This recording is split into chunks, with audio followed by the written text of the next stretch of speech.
to your content and our key areas for English home language and our requirements from you and what you should know.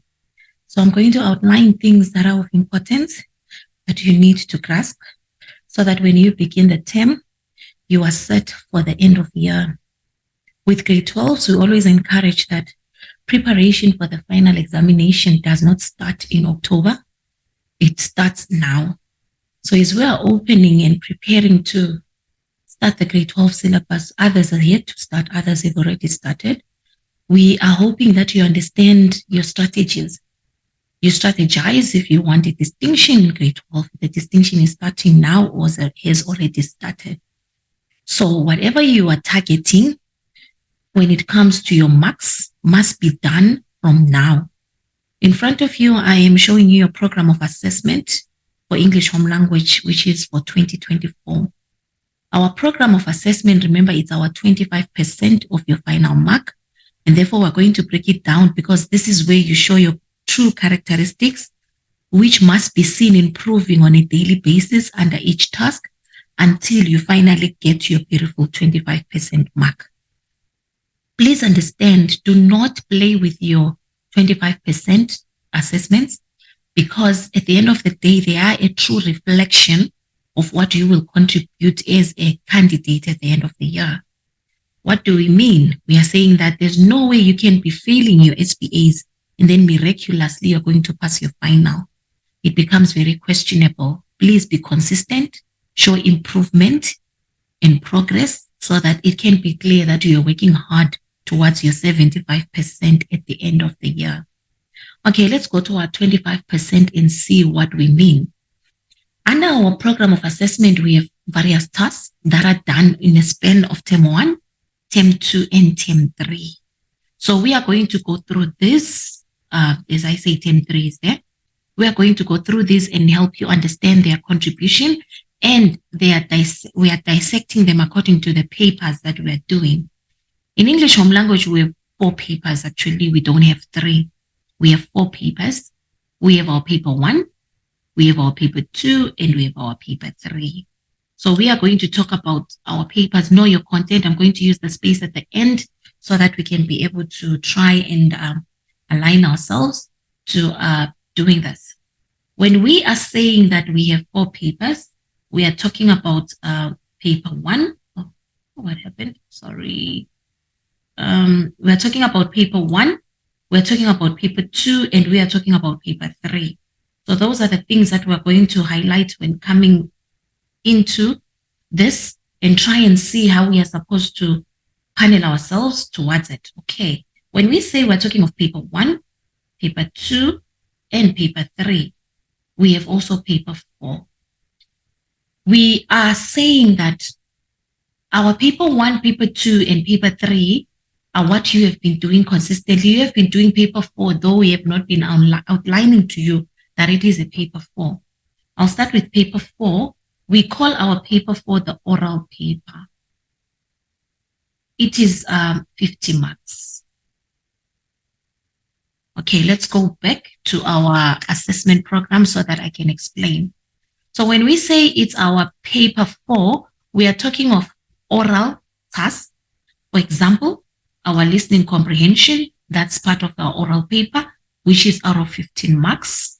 We have our oral unprepared speech, which is task number 4, which is out of 15 marks as well.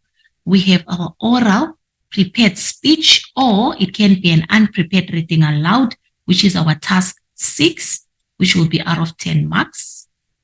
We have our task number 7, which is our oral prepared speech, or it can be an unprepared reading aloud, which is also 10 marks. In total, that makes our 50 marks. 15 plus 15 is 30, plus 10 is 40, and plus 10 is 50. Ultimately, our oral assessments are finishing in term 2, and therefore they must be sealed in before we start the June examination. So your 50 marks for paper 4 are due in by June, which means when we start the June exam, we must have submitted all your oral marks. The pass mark for our oral paper is 30 out of 50. No one is allowed to fail the orals. Why? When we say listening for comprehension, it's a skill. Remember, you have to listen for information. You have to take down notes that you feel will be relevant. And then that's when you can now answer the questions after the readings are done. So this one ultimately is a skill paper because it has to do with the listening, comprehending, and the speaking. So that's why now we have our listening comprehension opening up our oral task, whereby we are going to read a comprehension for you. You have to listen. We read it aloud. You have to listen, and you have to listen for information. And then that's when you have to recall when you're answering the questions and be guided by the notes that you have been taking down. So it's very clear that when we begin, we are setting off the year with our oral task, which is task number 1. Ultimately, we are going also in term 2 going to do our oral unprepared speech, which is also 15 marks. Remember, unprepared speech means that we are using your CAPS knowledge. So which means we are looking at things that you know, things that you are supposed to know. So it can vary. When I say CAPS, it can go geographical, it can go economical, it can go social, it can go life skills way, it can all these things. So as a result, it means that you are just bringing your knowledge of yourself.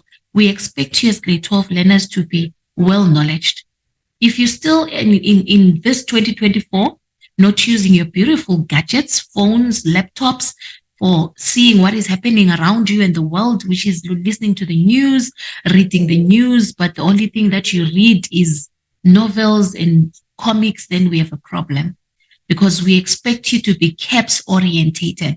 When you say you're CAPS orientated, it means you're familiar with things that are happening in South Africa, outside South Africa, things that are affecting us in South Africa, things that are happening in South Africa affecting other places, and what is happening around us, geographically, climate-wise, socially, economically, you must be well knowledged.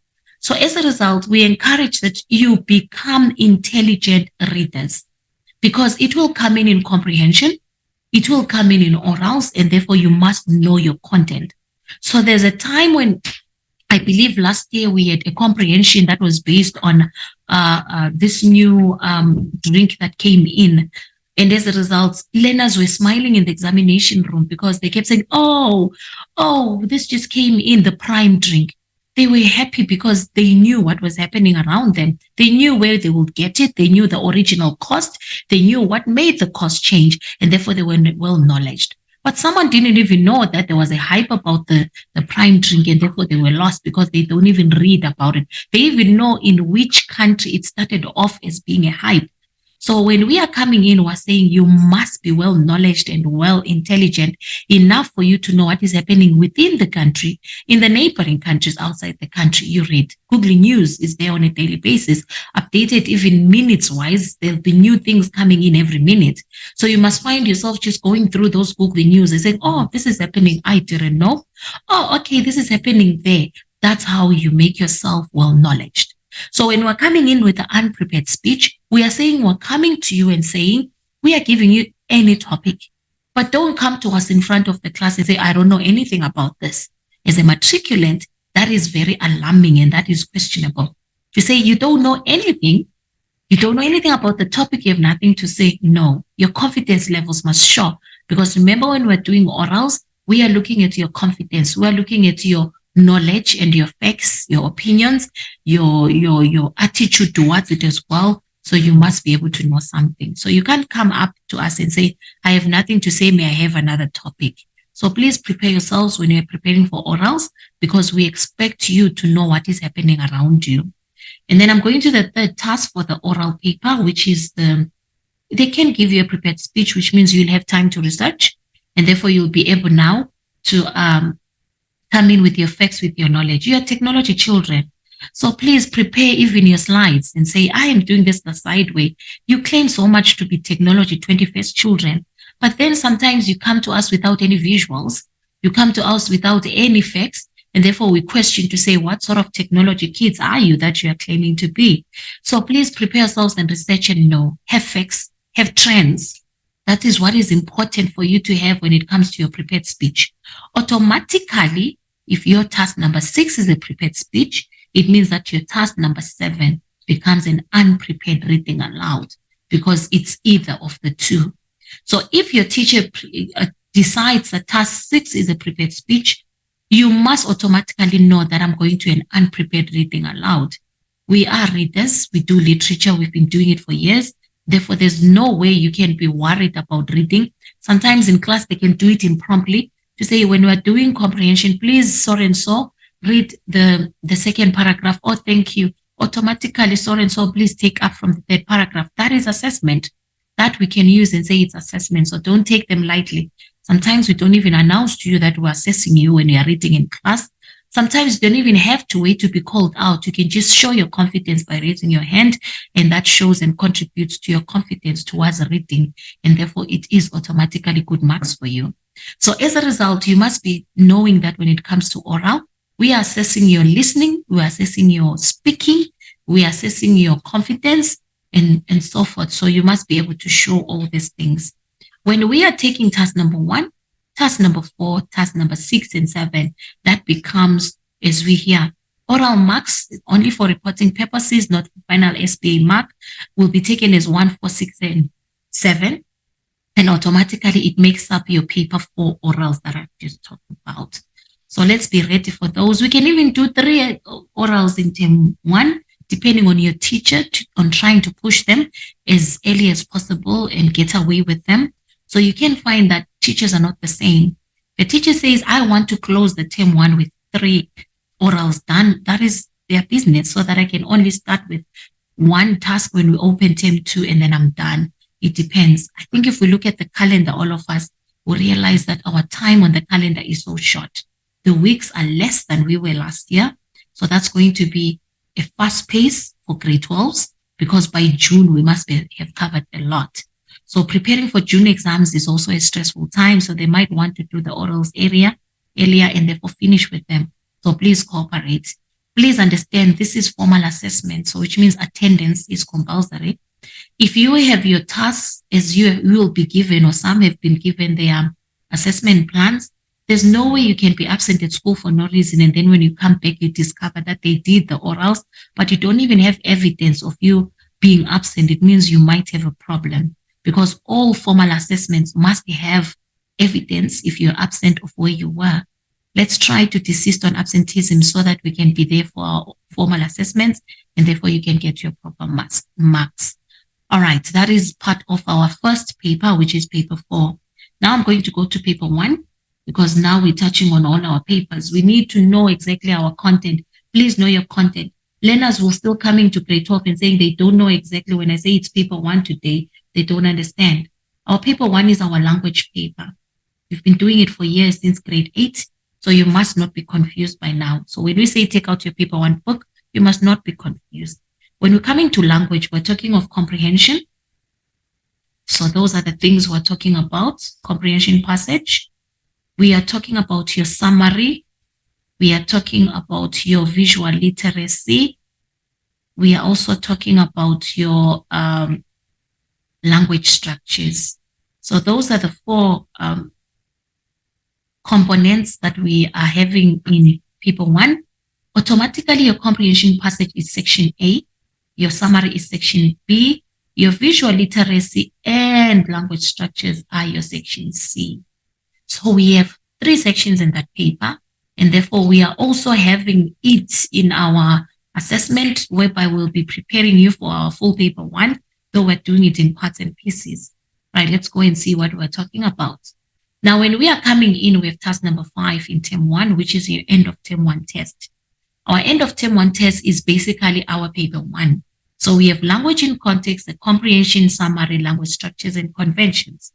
A majority of times, we do not give you even the 35 mark and cut it out. No, we do not. Usually, we give you a full paper so that you are ready for the June exam, because we find it's invalid for us to say, let's test you on part comprehension, let's test you on part language, yet you'll be tested fully in the June exam. So we usually go all out and give you a 70 mark paper instead, so that we can prepare you in the pacing, in the content, and you can be ready for the June exam. So for a majority of the teachers and schools, this is your preparation for your June exam paper 1. So we take it as a full effort. We don't take it as a part effort. We only now going to, what is this average when we are recording? But because remember, we are preparing you for full exams, we really give you a full paper and not a part paper. So prepare yourselves. Some schools will do it in their way. So as a result, whatever is done at your school, please bear in mind that it's preparing you for the June exam and the prelim and the final paper one. Our paper one home language is very difficult. Why? Because it's not our home language. So which means we need more practice in it. That's where we're starting off the practice session. We're also coming to task number 8, whereby it's also the paper one, this one. That is also our preparation for the final paper one, whereby it's a full 2 hours, 70 marks, and we're dealing with a full paper. So that's also part of our paper one component.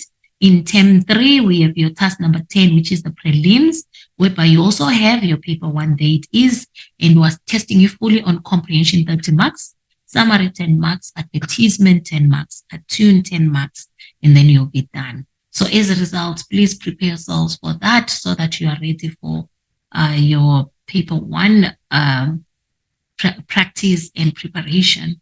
It's a very difficult paper. Visual literacy is still challenging, as you saw at the end of your grade 11, whereby really it was a challenge for the advertisement, the cartoon, and the language structures that we're going to talk about later on. So that's our paper one. Okay, let's go to our paper 2, which is now finally our literature paper. When we say it is our literature paper, it has 3 sections. Some schools last year were doing only the novel. We were doing Tsotsi, I remember. And then we did not really do the play thoroughly. The play was just for enrichment purposes. But when we're coming to paper 2 in grade 12 literature, you have 3 genres. So please prepare yourselves fully, because a majority of the schools did 2 genres. They did poetry, and then they did the novel. They didn't do the play. So as a result, when we come to grade 12, we have 3 genres. Section A is our poetry. We have 12 poems this year, not 10 like last year. So which means we have to go through 12 poems that started the syllabus last year because it changed. And then we have our novel. And then finally we have our play, which is our drama. We also call it our drama. So don't be confused there. It's sometimes called a play, sometimes called a drama. So it will be touching on all 3 genres, bringing you to 80 marks. It's 30 marks for poetry, it's 25 marks for the novel, and it's 25 marks for the play. So we are doing all of them this year. So there are schools that did not touch on the play, they only touched on the novel and the poetry, and at the end of the year, you only wrote on those. But there are schools that really went all out and say, we are doing all 3. I remember with my learners, we did the play, though we did it as an enrichment purpose because we did Merchant of Venice, and therefore they have an idea of what a play is. So which means those who did not do the play last year, they really have a lot of work to do, because you will be studying all of them consecutively, which means that you must be able by the June exam to be halfway through the play, novel finished, halfway through the poetry or 8 poems being done somewhere there. And then you finish after the June exam, the 4 poems remaining. So which means, as I said at the beginning, the pace will be very fast.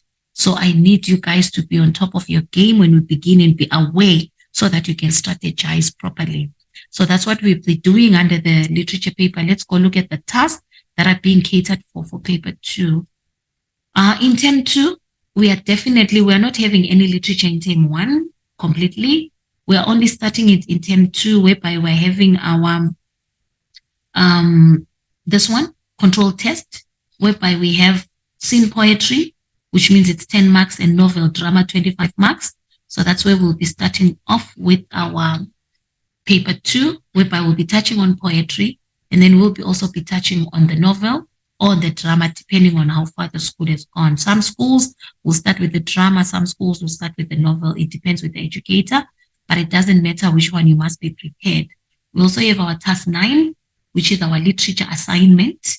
I believe you did this in grade 11, whereby you did the research and then you came to write in class using your notes. It's still the same in grade 12. We are having the same one. It hasn't changed. So it's our 35 marks. Yes, it's our 35 marks, which is 25 marks for the novel and drama and 10 marks for the poetry essay. So that's part of our paper 2 task. And then you are going to have your prelim, which is full paper 2, 2.5 hours in full, whereby you have your scene poems, 20, unseen poem 10, novel 25, drama 25. The structure for paper 2 doesn't change, it's 80 marks, whereby you're going to choose 2 questions of your prescribed 4 poems that are set, compulsory question 5, which is your unseen poem, an essay in the novel, and automatically a context in the drama, and so forth. So you remember this one is what is this you choose. If you take the essay on one, automatically you have to take the context on the other. So that's what we are having.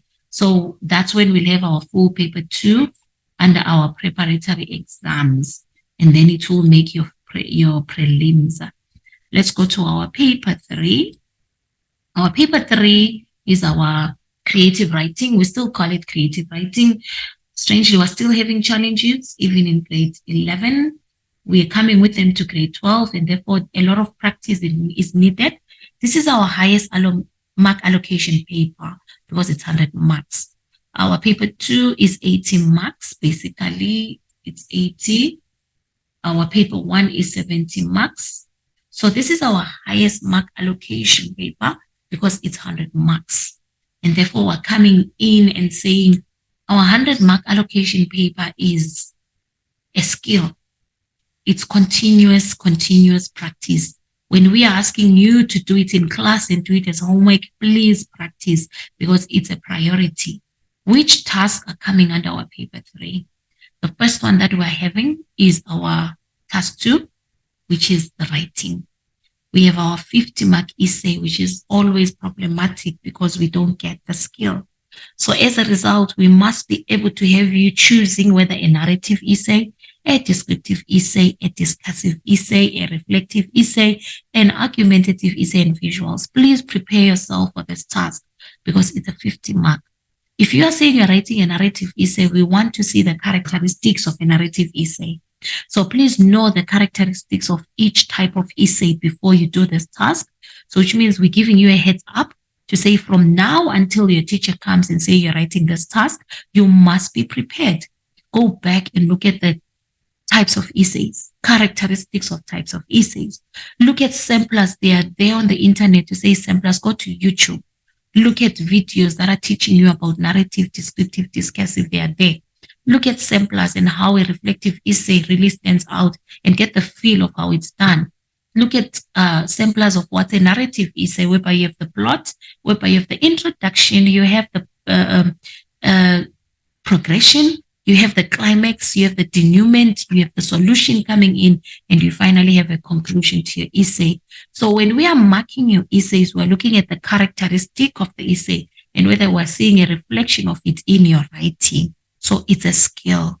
If you're doing a visual, you must know by now that when I'm doing a visual, I have to give a theme to it. I have to give a title to it. And therefore, I have to take it as a narrative essay or an argumentative essay. And therefore, it will come in beautifully.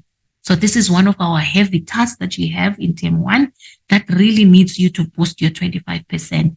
And therefore, you must extensively pass it. Task number 3 as well is coming in as part of paper 3. Strategies, because that's where we have our transactional text, which is our section B, whereby we're talking about the letters, we're talking about the magazine articles, we're talking about the reports, we're talking about the an obituary, where we're talking about a magazine article, a report. So these are the things that you must be able to come in having and knowing to say, I can be able to write a review. I can be able to write my obituary, whether formal or informal. I can write my speech. And therefore, this is what we are having under transactional text. It's 25 marks as well. So you must be able to know your types of transactionals. So please revise them and know them and say, I know how to write a transactional, which is a letter. There's a difference between a friendly letter and a formal letter. It's automatic. You must know. I must know that I'm writing a formal report or an informal report. I'm writing a formal review and informal review. I'm writing a formal speech or I'm writing an informal speech, and I must be putting this if it's this type of a speech. So that's what we're having as well. Please follow the strategies. It's process writing, remember. We still request the process is being done whether it's an essay task number 2, or whether it is a transactional task number 3, we still need the planning process to be very clean and clear, whereby it will sustain you for 400 to 450 words. Your planning must sustain you for 180 to 200 words, and you must be very clean in your process writing. Editing, if it must be done, let's do it thoroughly and do it well so that you have a clean final copy. I still call it a final copy, not a final draft, because draft means planning basically. So you're actually telling the marker, I'm actually planning for the final time when you say final draft. So let's call them properly so that you are clear that it's my final piece, it's my final copy, and it must be clean and clear. So those are the things that we're requesting from you to prepare yourselves and be ready for the final exam. Which other part is coming in for paper 3? I believe we have our paper 3 in the prelims, which is our 3-hour paper. It's usually towards the end in the final exam because it comes last. So as a result, essay 50 marks, as I say, transactional text 2 times 25 in your prelim. That will give you 100 marks. It's a 3-hour paper, very exhausting, very taxing. Don't rush it. Do it properly in the year so that you can produce it in the prelim and in the final exam and get your beautiful 100 marks. It can beautifully boost your marks because that's 100 mark that you can easily come prepared for through the course of the year. I will repeat myself. Please, when you're giving them to you as class activities, make sure you do that practice. Make sure you do it thoroughly so that you can do it and prep it properly. So that's what we mean when we say this makes you 25% of your SPA. Why? Because at the end of the year, when you're coming into the final, you're only coming for the 75 marks, which is the final examination. So prepare yourself, please, and make sure you are ready for your 25%, which is done continuously throughout the year between January and our ending finally somewhere in September when you do your prelim exams, and then you will be ready for your final 75 marks. So that's why we need to mediate on the program of assessment so that people understand what is expected of them. So you shouldn't be surprised when your teacher comes and says, oh, we've done task number 2. It's an unprepared speech. I'm starting my unprepared speech today. There's no way you can be complaining and say, but you didn't give us notice. When we give you the program of assessment, as I've given mine, you must be automatically ready for assessment and know if I've done task number 1, automatically she or he is coming in as the educator and giving us task number 2. So you shouldn't be surprised and be complaining and saying we didn't know you and you were not told. This is your notice. This is your preparation. This is you knowing that I will be doing task number 2 from any time now because we finished with task number 1. So let's keep a heads up and know what we are supposed to do in preparation for assessments. Don't say, I didn't know we're doing assessment today. Attendance in grade 12 is compulsory. It must be consistent so that you can be able to be doing your task and your practice in class and be prepared for your exams and be prepared for your June exams, your prelims, and your final exams. So this was the first part of us coming into grade 12 and say, this is what we expect of you. These are the marks for the 25% that we expect from you. We expect a 15 out of 15. We expect a 40 out of 50 and so forth. You must be able to compile your 25% properly because you have been informed officially. I wish you all the best when it comes to your assessments because that 25% must be beautifully done so that you will not have surprises coming up in the 75%. So please, let's prepare for our assessments and be ready. All right. The second thing I'm going to touch on is our most problematic paper 1, which is our section C. Language structures are still a problem. So we call this the language editing cheat sheet, whereby we use it for learners to know what they are going to do under language. There are topics that always dominate. If you remember your grade 10 paper 1, you remember your grade 11 paper 1, believe me, it was the same things. You must know that in grade 12, it is also the same things. So the things that we're expecting you to grasp are the same. What are we talking about? We're talking about concord errors. They've been there for years and years. From grade 9, we're touching on concord. Subject, verb, agreement. Automatically, if the subject is plural, the verb must be plural as well. So you must be able to know these things and say, oh, this is a concord error. By now, you must be able to identify them and not see them when you are reading. And then you come and say, they say there's a concord error. Where is it? Practice these things. So these are the dominant editing problems that we have. Concord error, malapropism. People still don't know what malapropism is. It's a misuse of a word by confusing it with a similar sounding word. Cheap clothing is misused and confused with cheap clothing. So they sound similar, and therefore when we do that and use the wrong cheap and put cheap, it means that that's a malapropism error. Subscription and prescription are usually confused, and therefore we call it a malapropism. That's why you say, no. The doctor gave me a subscription for my allergies is wrong. It's supposed to be prescription for my allergies. So those are the things that we need you guys to know and hold so that you'll be able to do this. We have active and passive voice. When you say active and passive voice, it says rules to change from active and passive voice are still the same. They haven't changed. Identify the verb. Change the verb into the past tense if you're going to passive. So as a result, you must be able to do the swapping. Subject, verb, object. Automatically, the object becomes the subject and the subject becomes the object. So we're doing the swapping. So these are the rules that you must bring back to yourself. Some of you might have forgotten them. So we have to run through them again because we'll be touching on them consistently. So when we are saying coming to paper 1 and saying we're touching on concord errors, on malapropism, on active and passive voice, when you're doing your paper 3, this should be popping up beautifully. But when we find you doing concord errors in paper 3, we have to question whether you're really doing paper 1. So as we said, CAPS means that there's always a consistency between content. So we expect you to give us these things also in paper 3.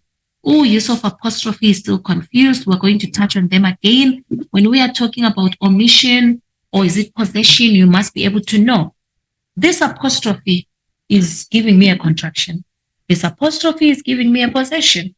So you must be able to know exactly the functions, not only of the apostrophe, of punctuation as a whole. I'm here now because when I jumped, apostrophe is punctuation. Automatically, you must be able to know what is the function of the comma in line 1? What is the function of the exclamation mark in line 7? Give the function of the apostrophe of the quotation marks. So please study your punctuation functions because that's what we are asking under question 5. Reported speech, direct speech, we're still having them coming back. 2 years back, they've been popping up. People thought they left them in senior phase, then all of a sudden they were brought back, and therefore there's no relaxing there. There must be practice. Look at the rules. Where do you place the tense? Is it in the present? Is it in the past? And so forth. What do you change it to? So identify the subject. Do the reporting. So we'll still go back to those things as well because it's still a challenge. Split infinitive. Oh, my word. We're still having problems. People not realizing where we are placing the verb, the adverb, and exactly what makes it into a split infinitive. We're saying an adverb is placed between to and the verb to make a split infinitive. We were told to carefully view each star. The minute they put the to before the adverb, it means that already that's a split infinitive. So if we say we were told to view each star carefully, then it means that's the correct way it should be said. So you must know when they split and what you should correct it to. So those are things that you're going to be doing as well. We started them in grade 10. We're continuing and repeating them again in grade 12. Tautology and redundancy is still confused. If all of us cooperate together, then we will succeed. It is unnecessary repetition. Cooperate means people are doing it together. So ultimately, there's no way you can use cooperate and together consecutively. You have to remove the redundancy. If all of us cooperate, then we will succeed. Or you say if all of us work together, then we will succeed. But you cannot use both of them consecutively. That becomes tautology. That becomes redundancy, which is unnecessary repetition. We have truncation as well, whereby we are shortening or cutting off a part of a word. Nowadays, we're saying we are attending a career expo. It's no longer a career exposition because we call it a career expo. So automatically expo becomes a truncation or a clipping. And we're using uni or university. I think you know this. Please, when dealing with truncation and clipping, please also deal with what do we call them? Acronyms and so forth, because they are also part of that gang or clan. So as a result, you must know the difference between the two. Yes, see this one. Acronyms, abbreviations. So you must deal with this as a unit. You say, what's the difference between a clipping? What's the difference between a clipping and an acronym? What's the difference between an acronym and an abbreviation? So these are the things that we will be looking at under question number 5, which is language editing. And then we're also going to be touching on blending, beginning of one word and the end of another. And as a result, this is coming up with a new word, coining of new words, I believe they call it. So as a result, we'll also be dealing with that one. Breakfast plus lunch, it's a brunch. Smoke plus fork is a smoke. So those are the things that we'll be talking about, whereby we're coining new words and then we have new things. We have prefixes as well. Changes the meaning of the word completely. So you must know what is the function of re, what is the function of this, what's the function of anti, against. So as you can see, you must be able to know the meanings. You must be able to know what it changes the word into and what's the new meaning. Suffixes as well. Where does the prefix come at the beginning of the word? Where does the suffix come? It comes at the end of the word. So those are the things that you must be ready to do and be able to solve. Types of sentences, we need to do this one. I believe also under this, we're talking about simple sentences, clauses, whereby it's certain sentence clauses structure. So as a result, is it an exclamatory sentence? Is it an interrogative sentence with a question mark, imperative or declarative? You must be able to know the types of sentences, and therefore you'll be clear. Clause structure is also part of us. Noun clause, adjectival clause, adverb clause. We must be able to bring them up. So we're going back to them again. So phrases will also come up, a gerund phrase, a verb phrase, adverb phrase, noun phrase. There's a lot in language that we need to cover, as you can see. And that's why we're talking about independent clauses, dependent clauses, finite verbs. There's someone who has forgotten what a finite verb is. So we'll have to go back again. I think I've given you even here non-finite verbs, finite verbs, so that you can understand that it can stand on its own, which means no, it can stand on its own, which means it needs support. Parts of speech also coming back. You must know a determiner. You must know an adverb. You must know a pronoun. You must know a noun. You must know a verb, a conjunction, and interjection. So those are the things that we're going to also be touching on under our language components, which is language editing. With connotations and denotations, which have been coming up lately as well.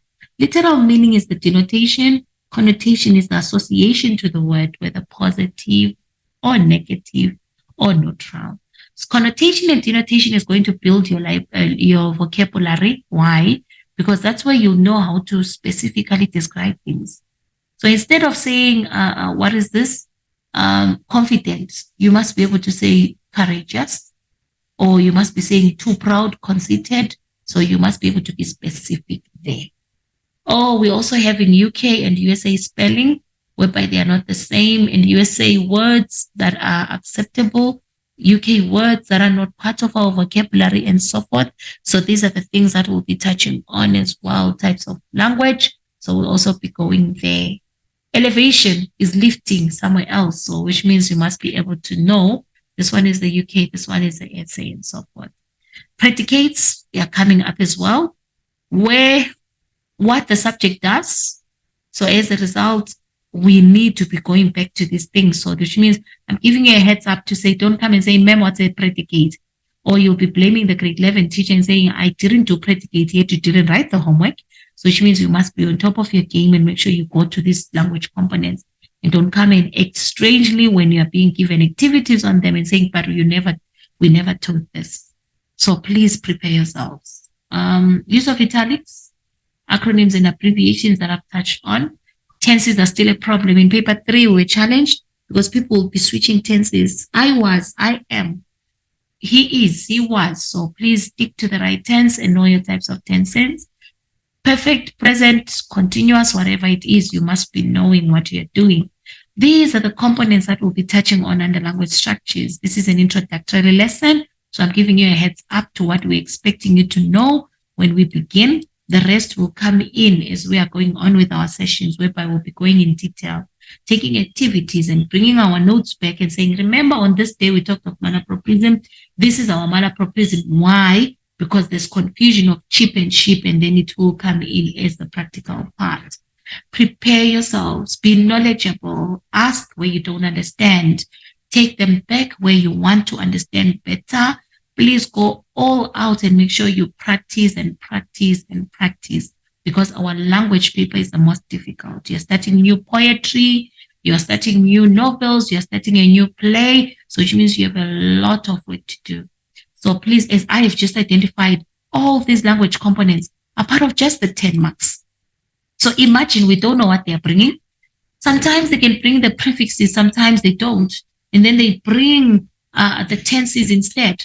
Sometimes they can bring the sentence clauses, sometimes they can don't, but bring in parts of speech instead, which means you must know everything so that you don't suffer and you don't panic in the exam and say, but I didn't know this. So this is a heads up for you to say, start preparing now for your assessments. Know what you're going to use in your formal assessments. Know what you are not going to use and what is not acceptable. So as a result, language editing cheat sheet, these are some of the most problematic things that are giving our learners problems in paper 1, and they must be done right. So let's not sit and wait for the teachers, but take out your books, take activities, write them, mark yourself, or someone at home can mark for you, and then you can be able to know your progress. So as a result, we welcome you into the grade 12 of 2024, and we are saying we have a lot of work to do. We have 4 papers that we need to prepare you for and that you need to perform in. So please be cooperative, be willing to learn, and be willing to practice more and be willing to find out more. Be thirsty for language. If you don't know where to get the material, please ask, reach out to your educators to say, I can't find this. Where exactly can I find it? Activities, you do as much as you can. You don't wait for the teacher. You just wait for examination. But while in waiting, you are busy preparing. So we don't expect people to give us problems and be saying, I didn't do homework because I didn't know. I didn't do homework because there was load shedding. We've been experiencing load shedding for years. Can you not make excuses, please? So please make sure that your books are ready and having everything to be placed in so that you don't have problems with your curriculum heads, and your reports on you are beautiful to say cooperative, writes things, reports things, asks questions, and therefore is a potential candidate for the examination. You are going to be candidates very soon, so we need you to work on these language structures. We need you to work in preparation for your program of assessment. For today, that was my introduction to the most important things that we're starting off with, and then we'll be doing the rest in detail and in practical manner, whereby we have to solve the problem, solve the question until we have to ask ourselves, how did we get to this answer, so that we know how to answer questions in the exam and the strategies. I wish you all the best. A good afternoon to